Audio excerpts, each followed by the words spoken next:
Good morning बच्चों। आज हम लोग लैंग्वेज का लेसन 4 शब्द विचार, जिसकी कि हम लोग कक्षा ले चुके हैं। आज हम आपको उसकी वीडियो भेज रहे हैं। उसके लिए हम आपको ये बताने जा रहे हैं बच्चों कि शब्द किसे कहते हैं एवं शब्द के भेद कितने होते हैं। तो बच्चों, हम लोगों ने पढ़ा था कि वर्णों के सार्थक समूह को शब्द कहा जाता है।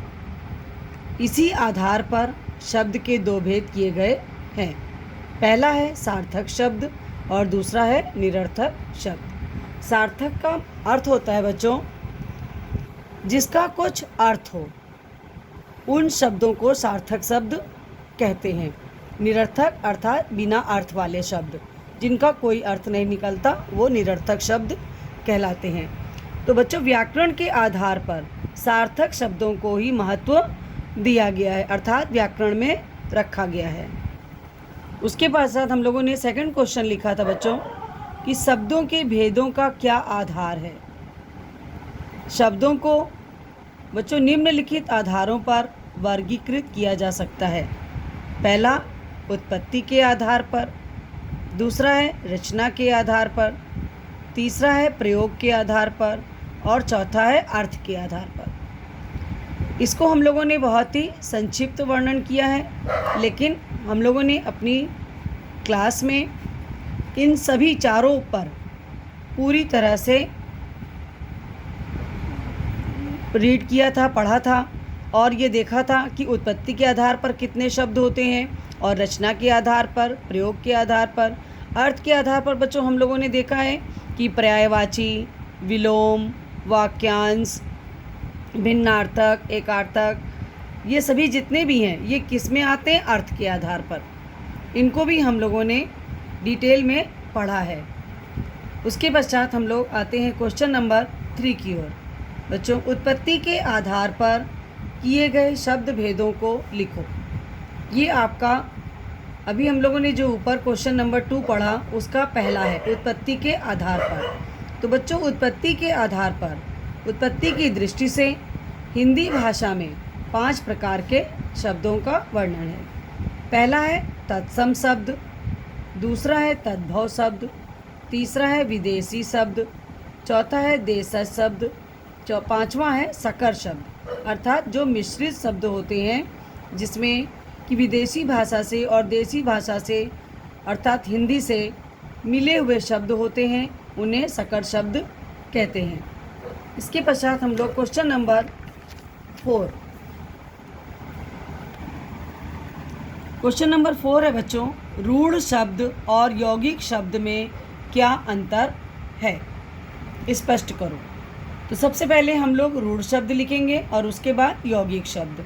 आप लोग चाहें तो लाइन खींच करके दोनों को बगल बगल भी लिख सकते हैं। रूढ़ शब्द में बच्चों जिन शब्दों का अर्थ निश्चित होता है लेकिन उनके खंड करने पर कोई अर्थ नहीं निकलता, उन्हें क्या कहते हैं? रूढ़ शब्द। जैसे जल अथवा कमल।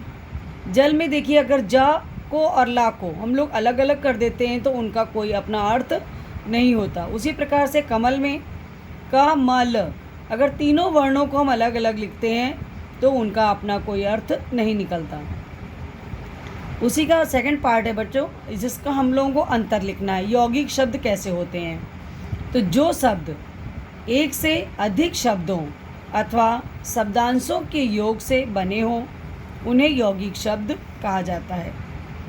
यौगिक शब्द जिन शब्दों के मेल से बनते हैं बच्चों, उन्हें अलग करने पर भी उनके अर्थ प्रकट होते हैं। जैसे पाठशाला। अब अगर हम इन दोनों को अलग कर देते हैं, पाठ और शाला, तो दोनों का अपना अपना अर्थ होता है। उसी प्रकार अब आइए क्वेश्चन नंबर 5 पर। प्रयोग के आधार पर शब्दों को कितने भागों में बांटा गया है, लिखो।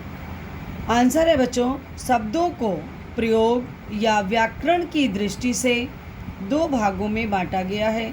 पहला है विकारी शब्द और दूसरा है अविकारी शब्द।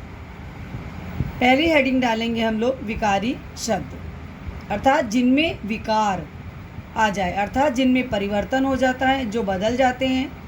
भाषा में कुछ ऐसे शब्द होते हैं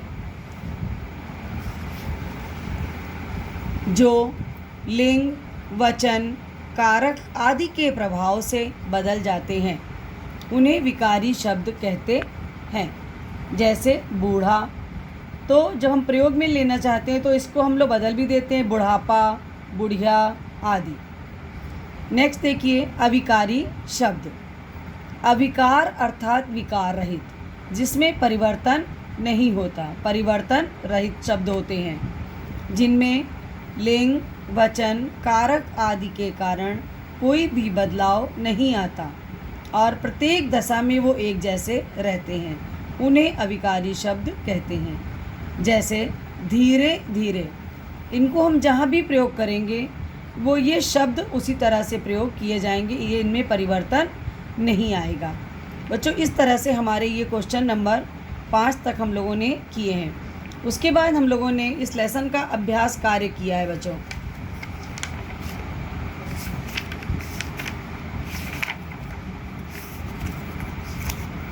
अभ्यास कार्य, अभ्यास कार्य हमने बच्चों आपको कॉपी पर भी करने के लिए कहा था और इसको हमने आपके सामने कक्षा में करवा भी दिया था। तो बच्चों, पहला है, इसमें तद्भव शब्द और तत्सम शब्दों को विभाजित करना है। आपके सामने पुस्तक में ये शब्द दिए हुए हैं, आपको ये लिखना है कि कौन से शब्द तत्सम हैं और कौन से तद्भव हैं। ये मैंने इसमें लिख भी दिया है, आपको इससे भी समझ में आ जाएंगे। जैसे वधू, वधू क्या है बच्चों? तत्सम। मोर तद्भव, कान तद्भव, हस्त तत्सम, लच तत्सम, काम तद्भव, गधा तद्भव, अग्नि तत्सम, अंधा तद्भव। ये तो होगी बच्चों एक्सरसाइज नंबर 1। अब देखिए 2, इसमें बच्चों अंग्रेजी और अरबी शब्दों में इनको बांटना है।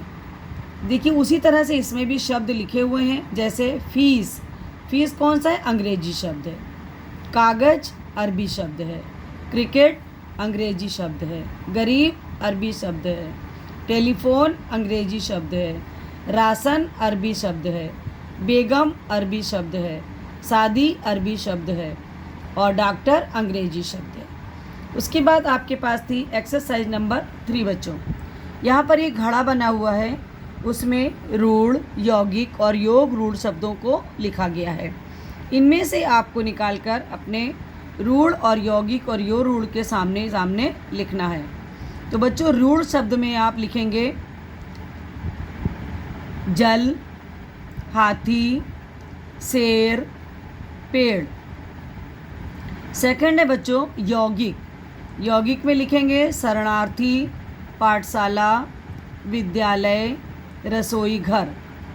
तीसरा है योग रूढ़, योग रूढ़ में आप लिखोगे दशानन, पंकज, महावीर और चारपाई। इस प्रकार से ये आपको तीनों एक्सरसाइज हमने करवा दी है और ये तीनों एक्सरसाइज आपको अपनी कॉपी पर करनी है।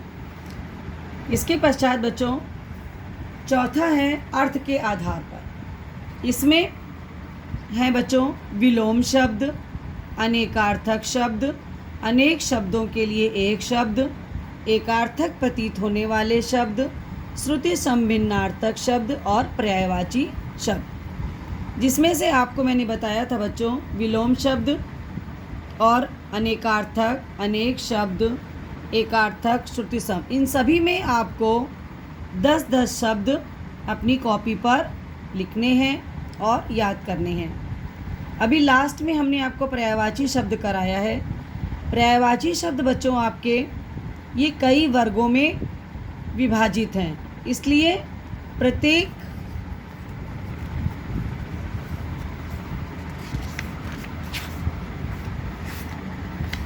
ये देखिए बच्चों अलग अलग वर्गों में आपको ये पर्यायवाची शब्द दिए गए हैं। तो आपको प्रत्येक वर्ग से बच्चों 1 2 3 1 2 3 इस तरह से पहले से स्टार्टिंग से 1 2 3 3 आपको शब्द लेने हैं और प्रत्येक के 2 पर्यायवाची शब्द लिखने हैं। इस प्रकार से आपके पर्यायवाची शब्द लगभग 24 हो रहे हैं और बाकी सभी में आपको 10 वर्ड, विलोम शब्द, अनेकार्थक, अनेक शब्द, एकार्थी, भिन्नार्थक, इन सभी में आपको 10 शब्द करने हैं। ये देखिए आपके सामने पुस्तक में पेज नंबर 64 से 67 तक आपके पर्यायवाची शब्द दिए हुए हैं। इनमें से आपको 3 पर्यायवाची शब्द सभी वर्गों से लेने हैं। इस प्रकार से बच्चों आपका यह लेसन यहाँ पे समाप्त होता है। आपको जितनी चीज़ें कॉपी में करनी थी वो मैंने आपको बता दी हैं, लिखवा दी हैं। आप अपनी कॉपी पर लिखेंगे और उन्हें याद करेंगे। इस प्रकार से हमारा ये लेसन समाप्त होता है। धन्यवाद।